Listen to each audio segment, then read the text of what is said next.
أحب الوفاء بشتى الصور، أحب الوفي الأمين الأغر، فأهل الوفاء كلو.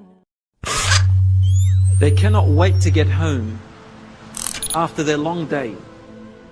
Their spouse goes to sleep, their children go to sleep, and they want their own private time to do what? Just to connect with Allah subhanahu wa ta'ala, to cry to Him, to complain to Him, to talk to Him subhanahu wa ta'ala. You will find that whether they are in need or not in need, when they are in trouble or not in trouble, they just love to talk to Allah subhanahu wa ta'ala alone. They make dua when they are in need, and they make dua when they are not in need. Because a lot of us have forgotten that dua is not just about when you need something from Allah subhanahu wa ta'ala. You should not be a person who only turns to Allah when they need something, or when they are in strife, when they are in hardships. A mu'min makes no difference. Whose priority is Allah.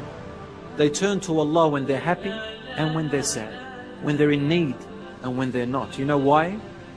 Because they truly love Allah subhanahu wa ta'ala. Hands up if you've ever fallen in love with someone. Now I think every person who's married here should have their hand up. You should be in love with your wife or your husband, right? There you go. Now, those of you who said that you love your wife, and those of you who said you love your husband, I'm presuming that you've been married for a few years now. Okay? We're talking to the people who've been married, 10 years and above.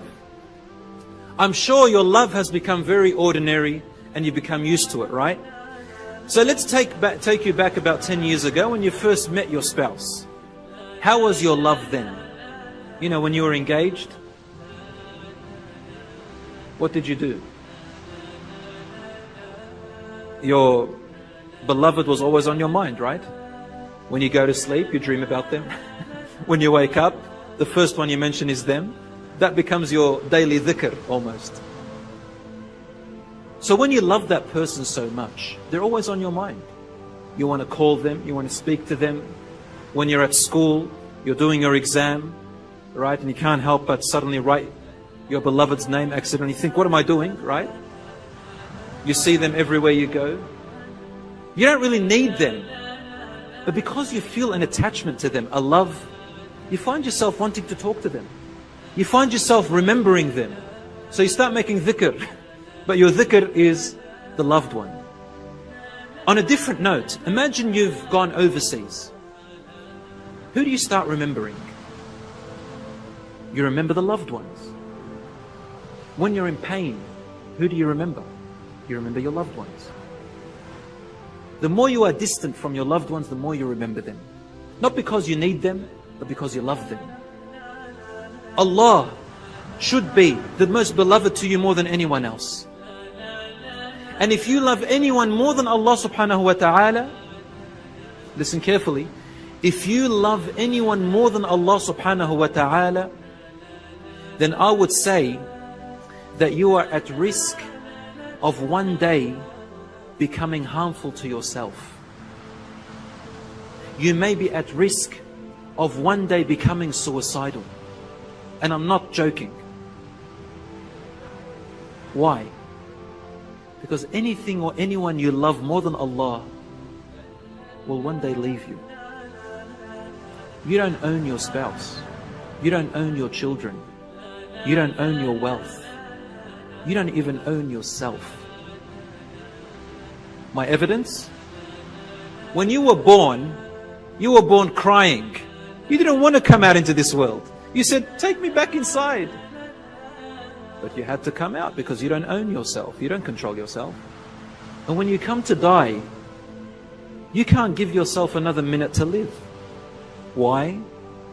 Because you don't own yourself. If a sickness befalls you, you can't take it away from you because you don't own yourself. You can prevent death from the people you love, but you can't because you don't own them. You don't own anything.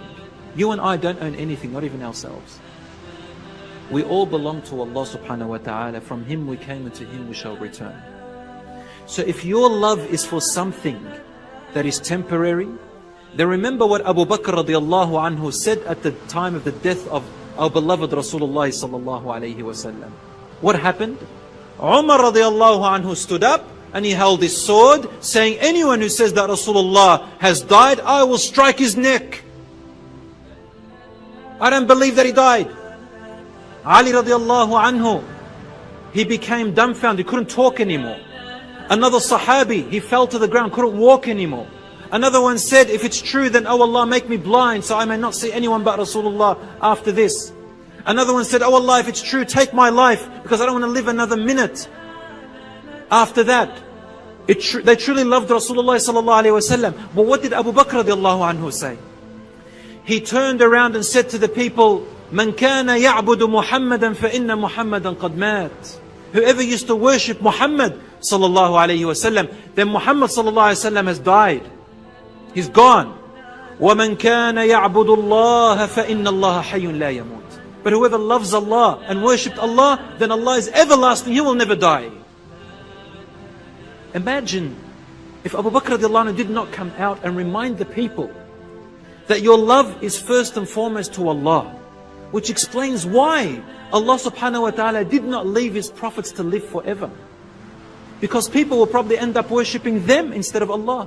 Their love for them would supersede Allah subhanahu wa ta'ala's love.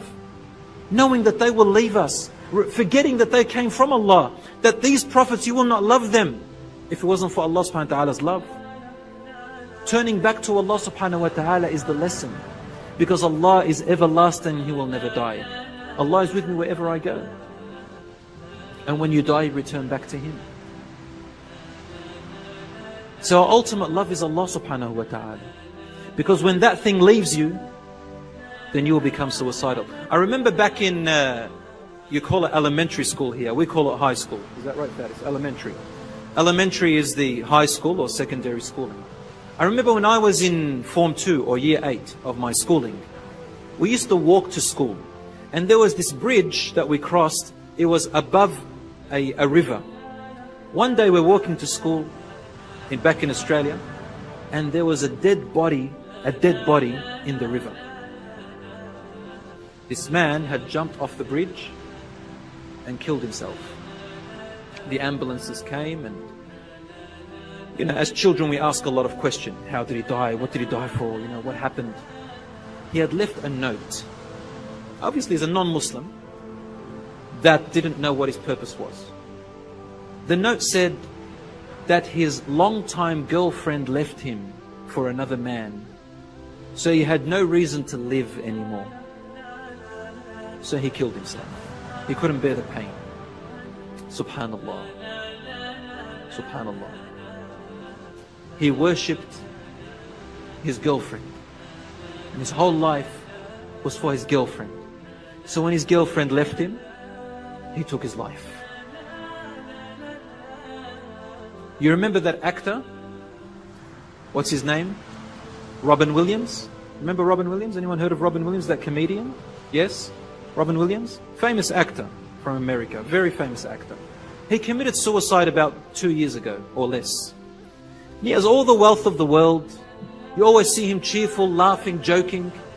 But he went from divorce to divorce. I mean, finally he hanged himself and killed himself. No reason to live. Why? Because obviously the love of Allah subhanahu wa ta'ala was not there. The purpose, which is Allah, was not there.